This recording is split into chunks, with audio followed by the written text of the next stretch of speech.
আল্লামা দেলোয়ার হোসেন সাঈদী রাহিমাহুল্লাহ ছিলেন তেমন একজন মুজাদ্দিদ, চিৎকার করে বলেন ঠিক কিনা।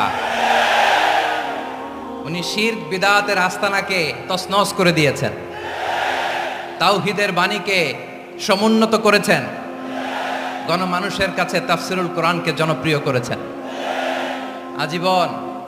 আজীবন তিনি ইসলামকে বিজয়ী শক্তি হিসেবে দেখার স্বপ্ন দেখতেন।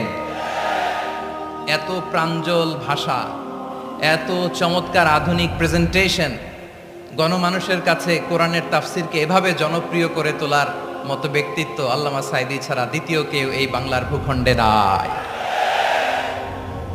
এই যে তাফসিরুল কোরআন, এই যে টার্মিনোলজি, এই টার্মটাই উনি আসলে জনপ্রিয় করেছেন। আমরা আগে জানতাম না যে এভাবে তাফসির করা যায়, এভাবে scientific indications of the Holi কোরআনকে মানুষের কাছে পেশ করা যায়, এভাবে এত জীবন ঘনিষ্ঠ করে, এত ইন্টারেক্টিভ করে কোরআনের